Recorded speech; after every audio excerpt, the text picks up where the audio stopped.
সেইটো কথা মোক কোনেও কোৱা নাছিল। আপুনি আজি কৈছে, মই ডিচিক চাব কম। যোৱাবাৰ আহোঁতে দলং আহোঁতে মোক ক'লে হয়তো মই ইমান দিন চাব পাৰিলোহেঁতেন।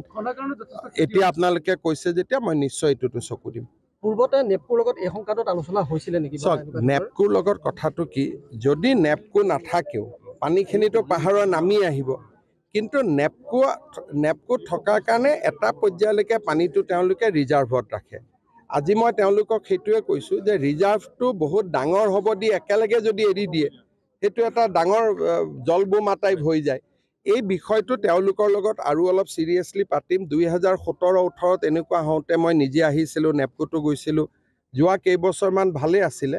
এইবাৰ আকৌ এটা পৰিৱেশ হ'ল, আমি আলোচনা কৰি তাৰ সমাধান এটা উলিয়াব যত্ন কৰিম। মই এয়াৰপৰ্টত নেপকোৰ অফিচাৰখিনিৰ লগতো কথা পাতিছোঁ আৰু তেওঁলোকক মই অলপ বেয়াকৈয়ে কৈছোঁ, গোটেই বিষয়টোত আমি এটা তদন্ত কৰিম। যদি নেপকোৰ দোষ আছে তেতিয়াহ'লে নেপকোকো আমি জবাবদিহি কৰিম। সকলোকে সহায় কৰিম। যিমানখিনি মানুহৰ ক্ষতি হৈছে, এইখিনি আমাৰ খিলঞ্জীয়া থলুৱা মানুহ, গতিকে যিমানৰ ক্ষতি হৈছে সকলোকে সহায় কৰিম। আপোনালোকে এইটোৱে বুজক যে মই লগে লগে ইয়াতে আহি গৈছোঁ।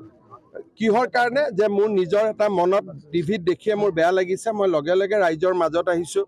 3-4জনকৈ আমি মন্ত্ৰীৰ লগত আহিছোঁ। গতিকে আমি দুখীয়া মানুহখিনিক সহায় কৰাটো আমাৰ দায়িত্ব আৰু আমি সহায় কৰিম। আমাৰ এই যিটো মথাউৰি 1979 চনত বনোৱা হৈছিলে, এই মথাউৰিটো ভাঙি যায় আৰু আমতলা নগৰ এই গাঁৱৰ বহুত ৰাইজ ক্ষতিগ্ৰস্ত হয়।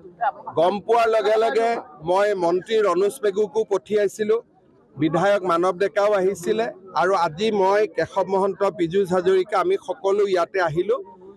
গোটেই কথাখিনি অধ্যয়ন কৰিলোঁ। ইয়াত এটা জান আছে, অকণমান যদি জানটোলৈকে আমি পানীখিনি পঠিয়াই দিব পাৰোঁ, মানুহখিনিয়ে ইমিডিয়েটলি ৰিলিফ হয়তো পাব। মই চেষ্টা কৰিম আৰু অহা কালি পৰহিৰ পৰা আমি এই মথাউৰিটো নতুনকৈ সংযোগ কৰাৰ কাম আৰম্ভ কৰিম।